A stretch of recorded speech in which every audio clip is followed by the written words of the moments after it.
Assalamualaikum warahmatullahi wabarakatuh. Selamat pagi Prof. Sulaiman dan teman-teman.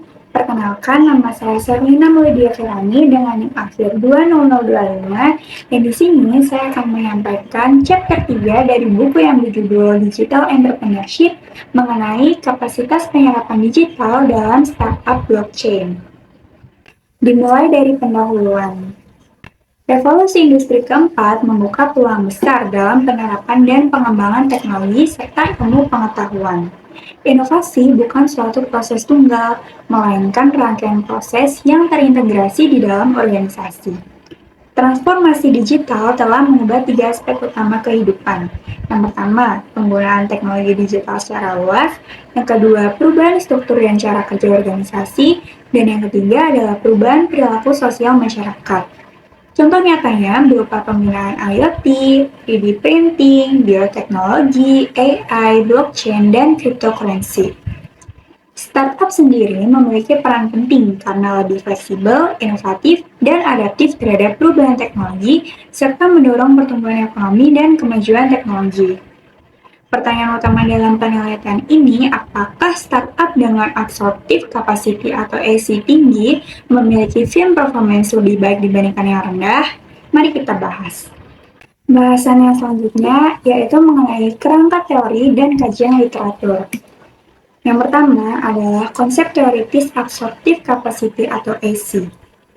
AC diperkenalkan oleh Cohen dan Leventhal pada tahun 1990 dari Cornell University, yang menyatakan bahwa AC adalah kemampuan organisasi untuk memperoleh, mengasimilasi, mentransformasi, dan mengeksploitasi pengetahuan eksternal.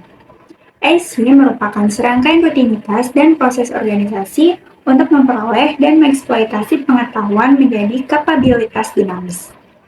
AC penting untuk menciptakan keunggulan kompetitif dan mempertahankan daya saing di era disrupsi teknologi. Yang kedua, mengenai konsep kinerja perusahaan. Kinerja perusahaan merupakan indikator untuk menilai stabilitas dan perkembangan bisnis. Terdapat dua hubungannya terhadap AC, yaitu yang pertama, hubungan positif linear antara AC dan kinerja perusahaan. Dan yang kedua, bahwa AC yang terlalu tinggi bisa menyebabkan penurunan efisiensi karena investasi berlebihan. Indikator kerja sendiri meliputi pertumbuhan penjualan, pertumbuhan laba, peningkatan pangsa pasar, dan pertumbuhan pengembalian modal.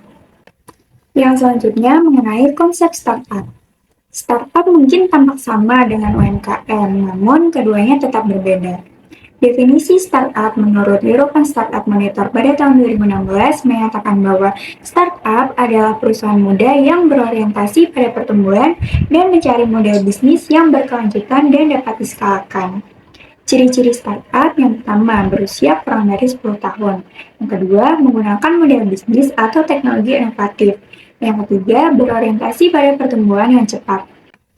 Berikut ini merupakan tabel perbedaan startup dan UKM. Salah satunya, berdasarkan aspek tujuan utamanya, startup lebih menciptakan inovasi baru dan mengembangkan model bisnis yang skalabel secara cepat, sedangkan UKM lebih menjaga kestabilan usaha dan pertumbuhan jangka panjang secara lokal atau regional. Kemudian yang selanjutnya, apa itu blockchain? Definisi blockchain adalah basis data transaksi terdistribusi di mana node bekerja sama menyimpan dan memverifikasi blok informasi. Karakteristik blockchain yang pertama adalah transparansi, yaitu semua transaksi dapat dilihat publik. Yang kedua, immutability, di mana data tidak bisa diubah setelah tercatat. Yang ketiga, desentralisasi, yaitu tanpa otoritas pusat. Dan yang terakhir adalah security, artinya berbasis kriptografi dan konsensus. Yang selanjutnya adalah mengenai metodologi penelitian. Yang pertama, terdapat tujuan penelitian, yaitu untuk mengetahui apakah startup menggunakan absorptive capacity dalam proses internalnya, dan yang kedua, membandingkan keberhasilan startup yang menggunakan AC tinggi dan rendah. Kemudian terdapat survei, dengan menggunakan dua variabel, variabel independennya adalah AC dan variabel dependennya adalah firm performance. Kemudian yang selanjutnya terdapat bagian survei, meliputi kontrol dan filter, kemudian survei mengenai variabel independen, dan survei mengenai variabel dependen atau kinerja. Yang selanjutnya ada sampel, menggunakan 44 responden dengan kriteria kurang dari 10 tahun berdiri, teknologi inovatif, dan pertumbuhan penjualan signifikan 5 tahun terakhir. Bahasan yang selanjutnya itu ada pengolahan data, yaitu analisis menggunakan SPSS dan juga Excel. Bahasan yang selanjutnya terdapat frekuensi dan variabel utama, meliputi akuisisi, asimilasi, transformasi, dan juga eksploitasi. Dan yang terakhir adalah bahasan mengenai hasil dan pengujian hipotesis. Kemudian yang terakhir adalah kesimpulan, di mana startup dengan tingkat absorptif capacity tinggi menunjukkan kinerja perusahaan lebih tinggi.